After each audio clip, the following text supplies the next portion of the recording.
Hello Internet, it's Skorkowski, and today we're going to be discussing the 1920s Call of Cthulhu adventure Mansion of Madness. Written by Fred Berendt and originally published in 1990, the scenario was available in the adventure collection Mansions of Madness, published by Chaosium.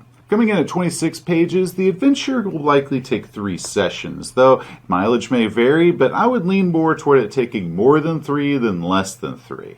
The scenario is a missing persons case. It's easiest to do if the characters are detectives, though you could also have them be friends of the family or some other relationship. That way you could bring in different occupations than just detectives.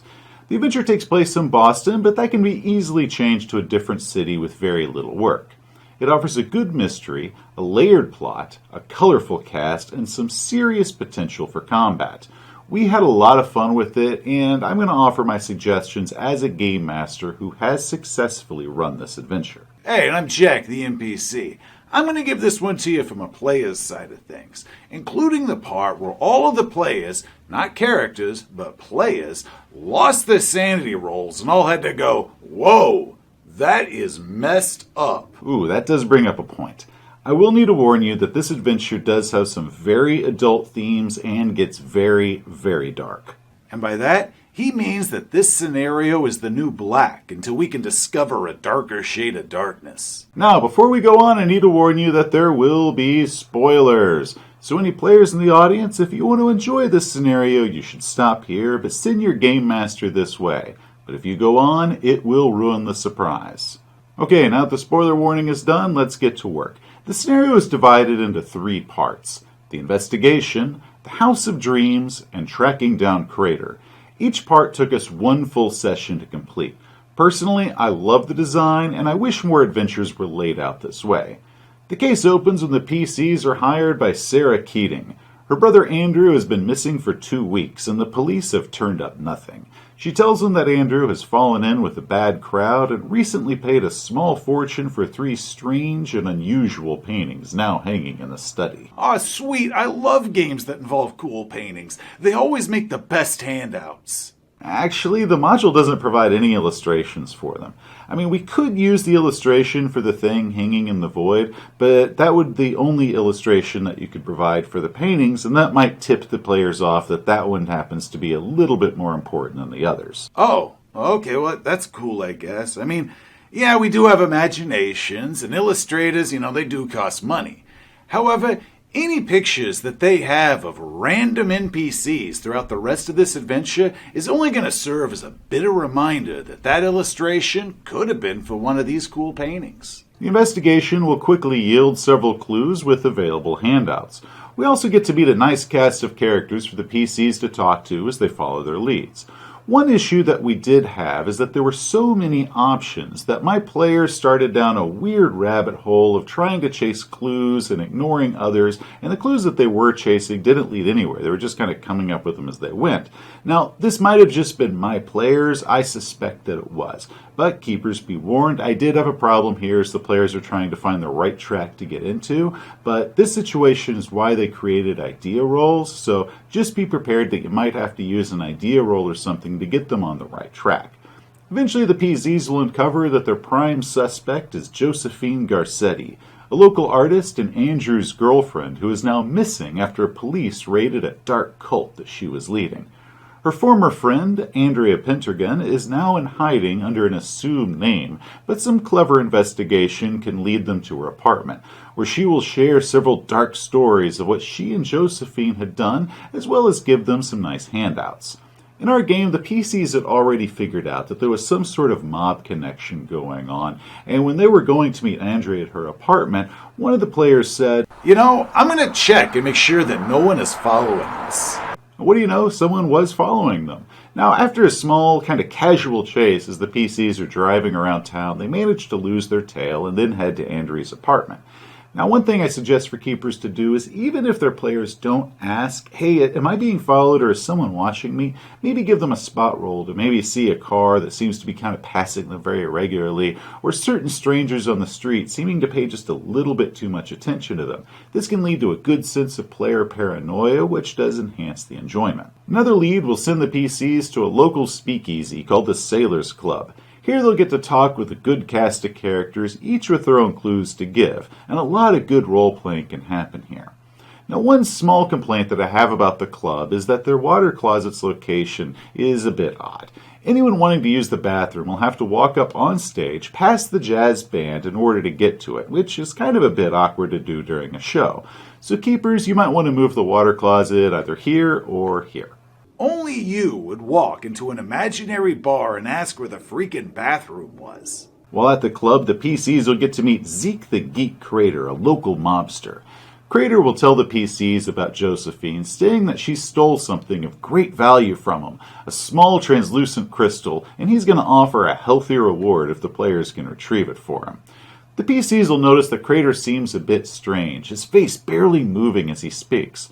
While this might be mistaken for a botched plastic surgery from some old war injuries, any investigators that make a spot hidden roll and then an idea roll will suddenly realize the awful truth. Crater has been transformed into some sort of insectile thing. His skin now chitinous, and the twitching bulges beneath his oversized clothes aren't knives or guns or anything like that, but instead small insectal legs that are kind of twitching against the fabric. This realization will of course provoke a sanity roll from any of the players. Now, Crater's affliction was caused by Josephine in a botched attempt to kill him, and he now wants his artifact, the Darkstone, back. Keepers should require that players specifically state that they're looking very closely at Crater's face or anything like that before you give them the spot roll. And even then, I would make it a hard spot check because of the lengths that Crater has gone through in order to hide his affliction. Now, sometime during this investigation, the PCs are going to have a strange encounter.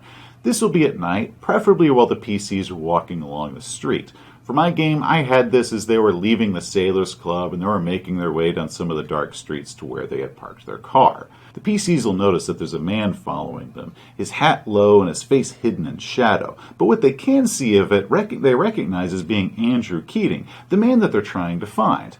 If they confront the figure and knock his hat aside, or maybe the figure will take their hat off, they're going to realize that this isn't Andrew at all, but some sort of ghoul that looks like him. After sanity rolls are made, the ghoul is just going to turn into mist and escape. Later that night, or maybe the next night, the ghoul is going to appear again, this time at one of the investigators' homes. Now, it's going to politely sit down and talk with the investigator, give them some clues, and point them in the right direction. Keepers, for this, I suggest that you use your best role player for this encounter, someone that might actually sit down and talk with this strange creature versus just outright attacking it because it looks scary and weird. The module provides several possible answers to different questions that the PCs ask, and the answers are phrased just wonderfully with this kind of weird, cryptic way that the Dream Ghoul speaks. The ghoul is a product of Andrew being trapped so close to the creature, the thing hanging in the void. And while I do love the answers, and it seems that the module came up with every possible question that the players are going to ask, I am going to tell you from experience that your players are probably not going to ask any of the questions that the module is anticipating them to ask, and they're going to ask all sorts of other things as well. Are you dead? I am the dream of a man wishing for death at the foot of his mistress. Okay, how about my ex-wife? Is she dead too? No. Okay, well, do you know where she is? Or you know what? Never mind about all that. Do you know what this week's Powerball numbers are going to be? Keepers, you're probably going to have to do a lot of improvising here because you're never going to be able to predict what players are going to do at any time in any game whatsoever. And if the player doesn't ask where Josephine is, you might just have to have the ghoul come out and say where it is, and once the ghoul has given all the information that you think that it should, or once the scene has gone on long enough, the ghoul just simply sinks into the floor and vanishes. Part 2 of the adventure, House of Dreams, begins when the PCs leave Boston for Pennsylvania, where Josephine has fled back to her hometown of Muskrat Rapids. This journey will take a few days. During that time, whether it be on a train or at a motel on the road along the way, the Dream Ghoul is going to appear again. However, at this time, it's turned hostile and it's going to attack. Hey, you want to fight, huh? Well, this is for not giving me those Powerball numbers. Once the PCs make it to Muskrat Rapids, the investigation in town is pretty simple. Eventually the PCs will make it to the GARSETTI house.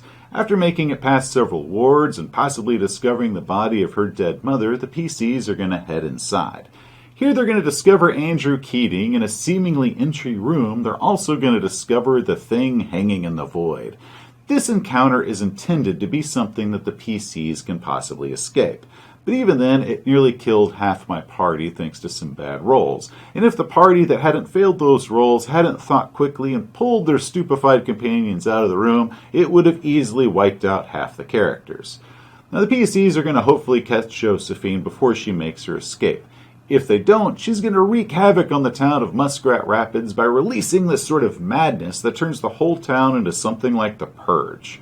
If the PCs catch her and kill her, or just capture her, they can retrieve the Dark Stone. Now, if they get the Dark Stone, they're going to quickly be approached by two of Crater's mob goons. They're going to offer $2,500 to get the stone back. Now, if the PCs refuse this offer, the mob goons are going to pull out a pair of guns, tie up the PCs, take the stone, but leave them the $2,500 anyway. You know, the fact that they still paid us for that really does take the sting out of the fact that we essentially got robbed.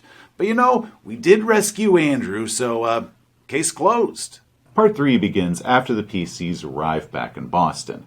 If they decide not to track down Crater, they're going to be approached by one of the flappers from the Sailors Club who tells them that her friend is missing. A little investigation will show that the Crater has kidnapped her and the police are unwilling to help. They'll head to Crater's mansion where they'll discover many terrible things. Crater has been stealing women and impregnating them with his insectile blood in order to create a brood of monsters under his control, and the PCs are going to have to fight their way through his mansion. Okay, look, this house is the most disturbing place that we have ever seen in Call of Cthulhu, and that is saying a lot. One room is a nursery where Crater has several of his smaller insectile children lying in wait. Now, one thing that I added is that these little creatures that kind of look like babies, but not really, I had them go ahead and start crying like babies and cooing and giggling as they attacked the PCs, and that really ratcheted up the horror. Yeah, but you know what was way worse than that room? Was when we finally found the missing woman, Millie.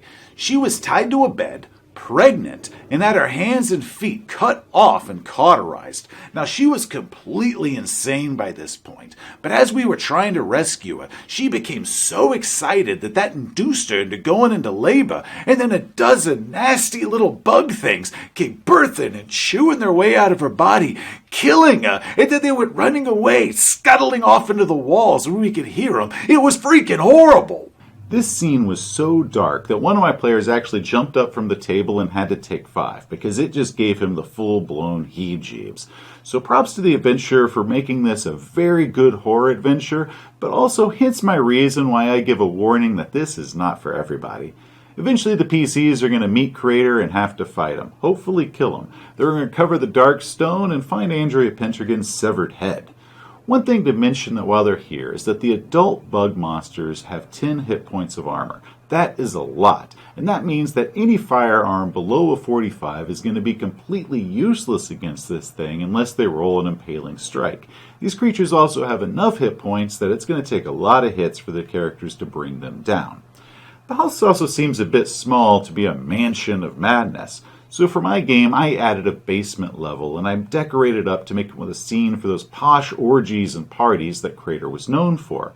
Also down here, I added a small hidden room that had a cache of nice booze, drugs, money, and a Tommy gun that the PCs did use against the monsters for great effect. I also added another one of the bug monsters down in the basement, and I added a bathroom because the module seems to have completely forgotten a bathroom in this entire house. Seriously, what is it with you and bathrooms in this game? This isn't the first bathroom you brought up in this adventure, and this isn't the first review where you've even brought up bathrooms. You did the same thing in Dead Light and Black Devil Mountain. I swear, the characters that in your games pee more than any other Call of Cthulhu characters in history. Once the PCs recover the Dark Stone and kill Crater, the adventure is done. No, it was done when we burned that house to the ground. There were still all those little newborn baby creatures scuttling through the walls. Ugh. The only other criticism I have about this adventure is that the sanity reward seems a bit low. Sure, the PCs get rewarded for getting Andrew back and killing Crater, but there isn't any reward offered for defeating the Dream Ghoul or any of the bug monsters. So keepers, you might want to keep that in mind and give the PCs a little bit of a reward for a job well done in defeating these mythos horrors. Overall, I really do enjoy Mansion of Madness. It began out a little bumpy for us, but once we got into the game, everything smoothed out, and we had a whole lot of fun with it. I recommend you give it a look.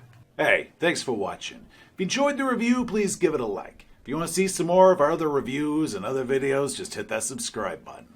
Till next time, players, you have a great day. Yeah, those bugs, man. I still get the heebies just thinking about them.